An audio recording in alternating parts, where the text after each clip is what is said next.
जरा कल्पना कीजिए, 18 अप्रैल 1912 की वो रात है।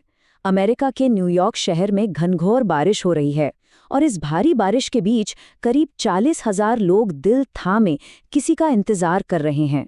ये कोई आम इंतजार नहीं था। हवा में एक अजीब सा खौफ और दर्द महसूस किया जा सकता था।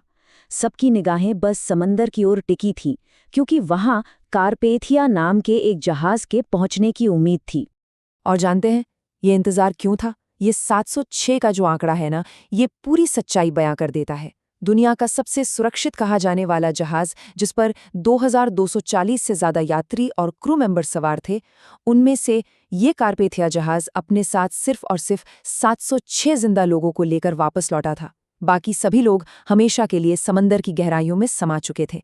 तो आज के इस विश्लेषण में हम anatomy of a disaster, the sinking of the RMS Titanic पर गहराई से बात करेंगे। हम सिर्फ इस मशहूर त्रासदी की कहानी ही नहीं दोहराएंगे, बल्कि उन मानवीय गलतियों, तकनीकी चूकों और दुर्भाग्यपूर्ण संयोगों की पूरी कड़ी को डिकोड करेंगे, जिन्होंने मिलकर इस अकल्पनीय घटना को अंजाम दिया। तो चलिए सबसे पहले बात करते हैं भाग 1 की, द अनसिंकेबल इल्यूजन, यानी कभी न डूबने वाला वो मशहूर भ्रम। देखिए, टाइटैनिक के भव्यता के बारे में हम सबने सुना है। इस जहाज के निर्माण के इर्द गिर्द एक अजीब सा अहंकार और अति आत्मविश्वास बुना गया था, जिसने सभी को एक झूठी सुरक्षा का एहसास कराया। व्हाइट स्टार लाइन कंपनी ने असल में कोई आम जहाज नहीं, बल्कि पानी पर तैरता हुआ एक 8 मंजिला लग्जरी होटल खड़ा कर दिया था। मतलब 269 मीटर लंबा और 53 मीटर ऊंचा। ये इतना आलीशान था कि इसमें 2 विशाल और भव्य सीढ़ियां, हीटेड स्विमिंग पूल, 4 रेस्टोरेंट और यहां तक कि टर्किश बाथ भी मौजूद थे। लेकिन सवाल ये है कि इसे अनसिंकेबल क्यों कहा गया? इसके पीछे इसका कमाल का इंजीनियरिंग डिजाइन था। पहला था इसका डबल बॉटम हल, जो जहाज के लिए एक बहुत ही मजबूत स्टील की रीढ़ की तरह काम करता था। और दूसरा सबसे अहम फीचर था इसके 16 वाटरटाइट कंपार्टमेंट्स। इसे कुछ इस तरह डिजाइन किया गया था कि अगर किसी भयंकर दुर्घटना में इसके 4 कंपार्टमेंट्स में भी पूरी तरह पानी भर जाए, तो भी ये विशाल जहाज आराम से तैरता रहेगा। लेकिन अब आते हैं भाग 2 पर, अ चेन ऑफ एरर्स, गलतियों की वो खतरनाक श्रृंखला जिसने सब कुछ बदल दिया। इतनी शानदार इंजीनियरिंग होने के बावजूद जो हुआ, वो एकदम से नहीं हुआ था। 10 अप्रैल 1912 को साउथहैम्पटन से निकलने से पहले ही ऐसी गलतियों का एक सिलसिला शुरू हो चुका था, जिन्हें आसानी से रोका जा सकता था। इस त्रासदी का सबसे बड़ा विरोधाभास सच में हैरान करने वाला है। एक तरफ जहाज में उस वक्त का सबसे एडवांस्ड वायरलेस रेडियो लगा था, और दूसरी तरफ एक बहुत ही मामूली सी मानवीय भूल हो गई। हुआ ये कि डेविड ब्लेयर नाम के एक ऑफिसर को ऐन वक्त पर ड्यूटी से हटाया गया, और वो जल्दबाजी में अपने लॉकर की चाबी गलती से अपने साथ घर ले गए, और दुर्भाग्य देखिए, जहाज की इकलौती दूरबीन उसी लॉकर में बंद रह गई। अब फास्ट फॉरवर्ड करते हैं 14 अप्रैल के उस मनहूस दिन पर। जहाज के 62 years captain Edward John Smith पर कंपनी के मालिक जोसेफ ब्रूस इस्मे का भारी दबाव था। दबाव इस बात का कि जहाज को 40 किलोमीटर प्रति घंटे की तेज रफ्तार से ही चलाया जाए, ताकि 8 दिन का सफर 6 दिन में पूरा हो सके। और इसी जिद के चलते कुरोनिया और एसएस कैलिफोर्निया जैसे अन्य जहाज़ों से आई बर्फ के पहाड़ों यानी आइसबर्ग्स की 7 अलग-अलग चेतावनियों को पूरी तरह नज़रअंदाज कर दिया गया। ऊपर से रात 11:30 बजे आसमान में चांद भी नहीं था, जिसका सीधा मतलब था कि विजिबिलिटी बिल्कुल ना के बराबर थी। और फिर आता है भाग 3, द फेटल कोलिजन, वो घातक और आखिरी टक्कर। इतनी भयानक स्पीड से बढ़ता हुआ वो जहाज, और सामने एक विशाल 2 साल पुराना ग्रीनलैंड का आइसबर्ग। उस खौफनाक पल की टाइमलाइन कुछ इस तरह थी। रात 11:30 बजे बिना दूरबीन के लुकआउट्स फ्रेडरिक फ्लीट और रेजिनाल्ड ली को 6 किलोमीटर दूर एक आइसबर्ग दिखाई देता है। तुरंत 3 बार चेतावनी की घंटी बजाई जाती है।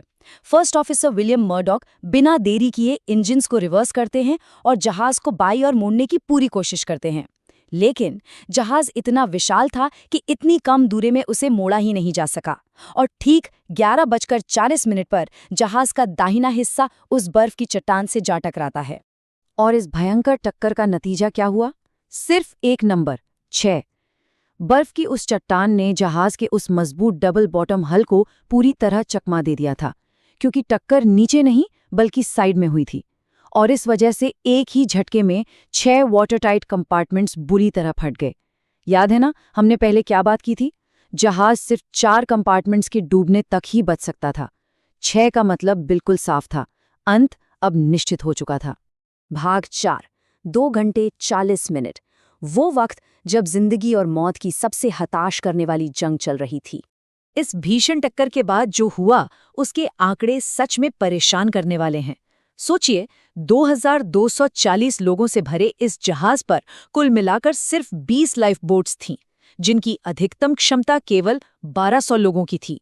और सबसे बड़ी त्रासदी तो ये थी कि अफरा तफरी और डर के मारे शुरुआती लाइफ बोट्स केवल 27 या 28 लोगों को लेकर ही समंदर में उतार दी गईं, जबकि उनमें 65 लोग आसानी से बैठ सकते थे। हजारों लोगों के लिए तो बचने का कोई विकल्प ही नहीं छोड़ा गया था। और इस पूरी ट्रेजेडी का सबसे दर्दनाक पहलू पता है क्या है?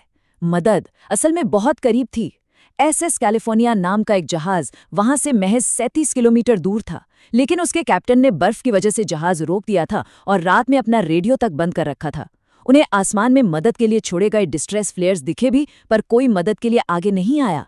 दूसरी ओर था कारपेथिया, जिसने सिग्नल मिलते ही तुरंत अपनी दिशा मोड़ी, लेकिन वो वहां से 107 किलोमीटर दूर था, जिसे वहां पहुंचने में 4 घंटे लगने वाले थे। अंतिम पलों की ये टाइमलाइन सुनकर ही रूह कांप जाती है। ठीक रात 12 बजे मदद के लिए डिस्ट्रेस सिग्नल भेजे गए।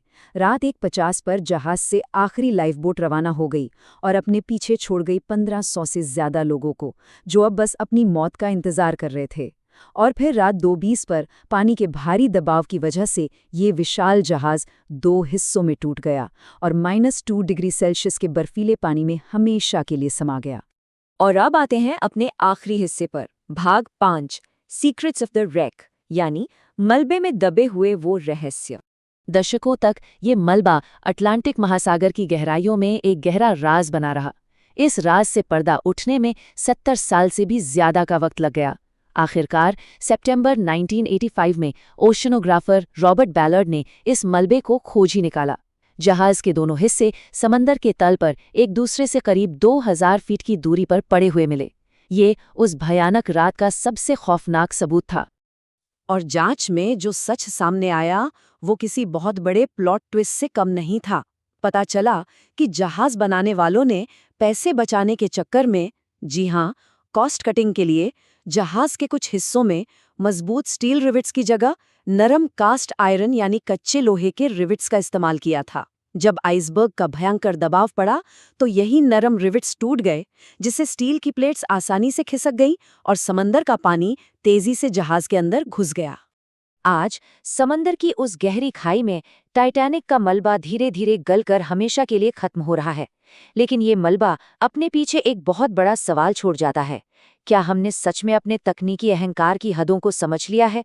जब इंसान की सुरक्षा से ज्यादा मुनाफे और रफ्तार को अहमियत दी जाती है, तो उसकी कितनी भयानक कीमत चुकानी पड़ सकती है, ये घटना उसका सबसे बड़ा और जीता जागता प्रमाण है। इस विश्लेषण में हमारे साथ जुड़ने के लिए बहुत बहुत धन्यवाद। अगली बार फिर मिलेंगे एक नए विषय और कुछ नई जानकारियों के साथ।